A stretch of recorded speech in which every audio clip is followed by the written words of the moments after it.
Now, I thought this might be a useful video for some people. I am doing a slipcover, and this is the inside arm that I've actually managed to piece together.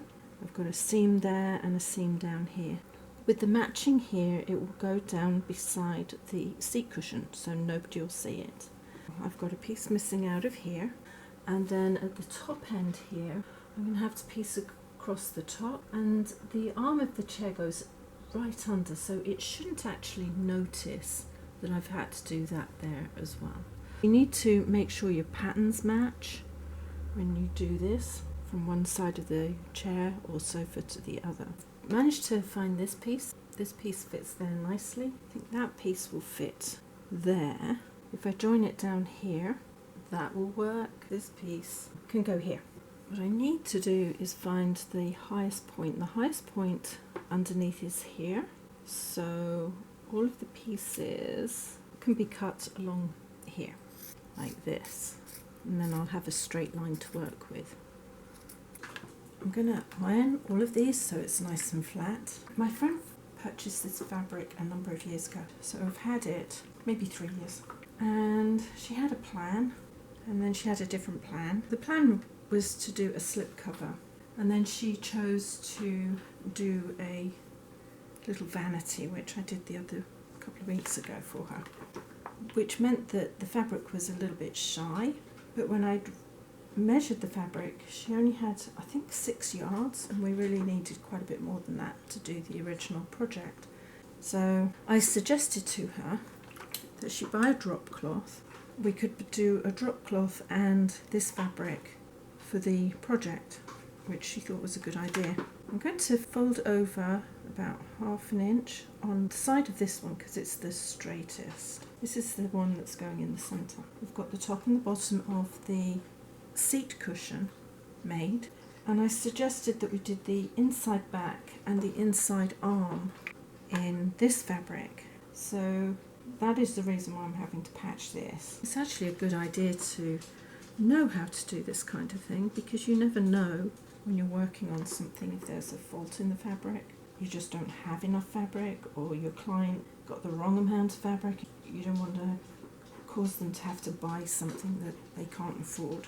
So I advocate little solutions like this, and it won't notice. Let me iron this one out as well, and I'll be able to see better where I'm putting everything then. Here's my centerpiece. Kind of eyeball where it is I want to attach it to, so I can see on the front what it looks like. That's the pattern match. Flip that over. Keep that pattern match in mind as I set up for sewing it. There's a piece of the pattern that comes up here. I know that that lines up there. That lines up there, because I can line up the lines across as well as the pattern up. Once I've got that where I want it, so sometimes it takes a little while to really get everything where you want it to go. Fold the top over, pop your foot down, and the center here is running across where I've got my crease line. That is the center that I'm going to be sewing on. I'm not going to bother with going forward and back because I'll be cutting it off anyway. So I've got that started.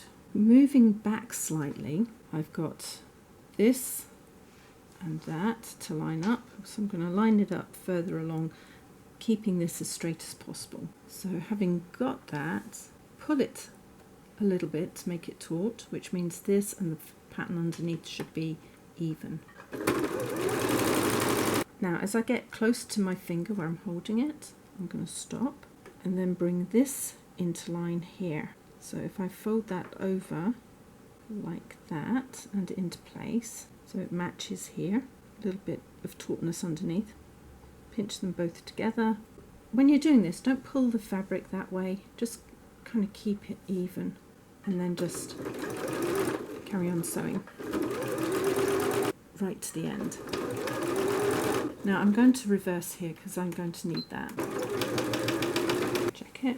I'm happy with that pattern match. I'm going to put a zigzag on here, which is my favourite zigzag, the one that's straight, and then a zigzag, which is extend the stitch. You don't have to have it so tight. Actually, I'll move it to there because it's really just holding the outside edge. again, I've got my folded edge there, my fabric that I want to add it to. Move that under there so I can see it. This is where my pattern match is going to be on this one. Pinch that together at the top so I don't lose it. Flip it over. Now there's a bit of weight here, which is going to twist it down. So I'm going to just lay that where I need it, like that. I'm going to cut this extra piece off like this. Now that's gone, I know that the weight of the fabric won't be pulling this out of place. Pop that there. I think that's it. Fold it open, pop it under. Now, because this is at the top of the pattern, I will go forward and back.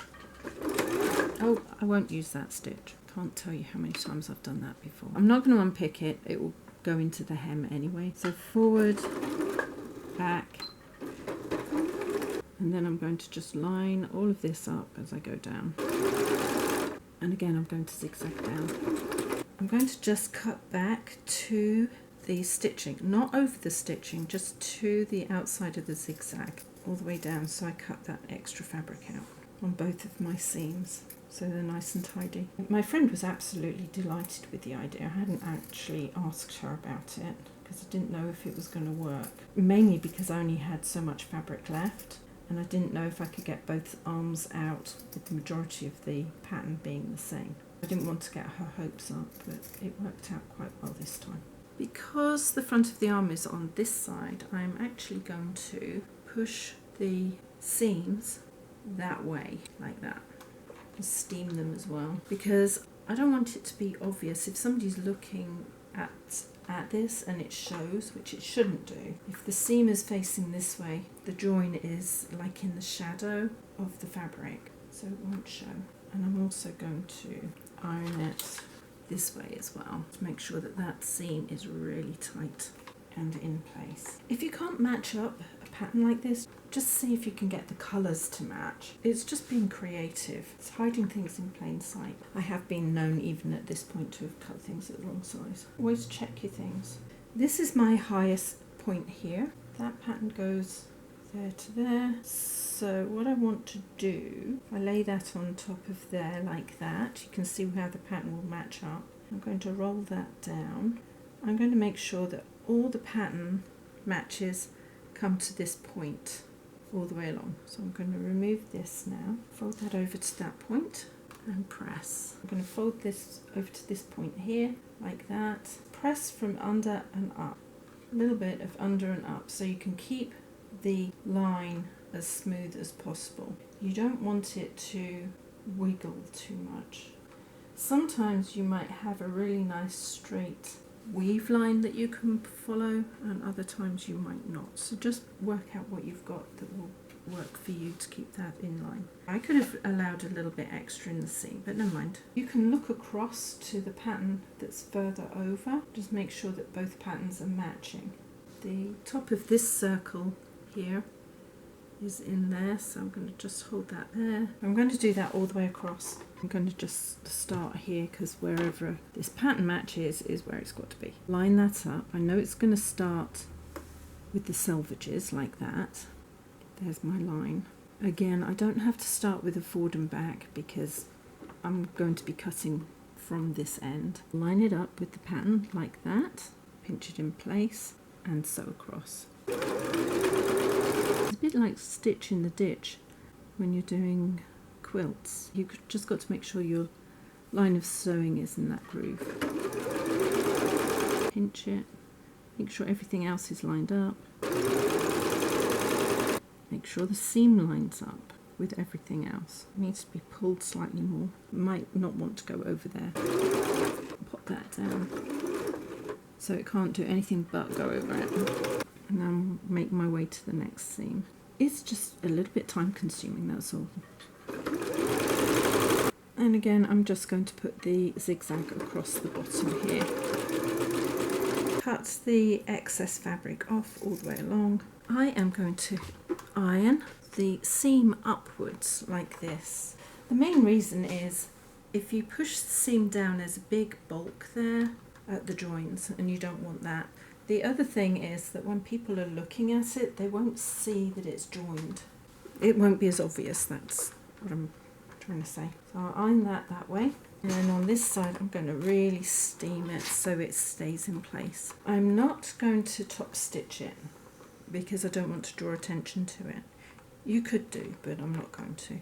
If it was a thicker fabric, I probably would. So if you've got a velvet or something that the stitches would hide in, then yes, you could do it, because you don't want that bulk moving around too much. First of all, I'm going to make sure that this is the right thistle, because these are slightly different. So here we go. I'm also going to make sure that the pattern matches. I can more or less see where that is by looking on the underside where it's been printed. Makes life a lot easier when you've got something you can follow. Across the bottom to the other side. Having matched everything as I want it, I'll start here and cut it out. I want as many large pieces as possible because I've got to patch along the top. Now, because I'm using this as the pattern and I'm altering it slightly, I am going to put in the pattern markers for this one. This is the top of the arm. You can see I'm a little bit short. If I pop this along here, theoretically it should be this one that matches, but that's going to be too tight. So I am going to make the next one down match. It's going to be tucked right out away and it will still match part of the pattern like that. So long as I've got these pieces matching, that's all I'm going to worry about. I think what I'm going to do is I'm going to put a crease mark along the tops of these all the way along, because I don't want too much bulk into this side here where the piping and the underarm meet. I think that will take me just above there. I'm going to iron this into place and then sew it. Again, I have made sure that this is all cut back, that the seam is going up and underneath. That's so that when the arm comes round, there won't be any visibility. If you have the seam facing the other way, it's more noticeable. I'm going to pop this out and down, line that up with there like that, so I can see where I need to come round to. I'm going to line up the front like this, flatten everything out so at least it's not bulky and twisted. It's almost a pattern match, it's just slightly off, but that's close enough for me. I'm not going to worry about that. And now I'm going to just cut everything back to where it needs to be. This is why you don't throw pieces of fabric away as you're making something. Always keep the larger pieces. You never know where you might need them. This is the inside arm. This is the shaping, and there is the join that I showed you how to put in, and there's the join here and the join here. The seat cushion comes to about here, so by the time all of this is pushed in, none of it will show, it's all hidden.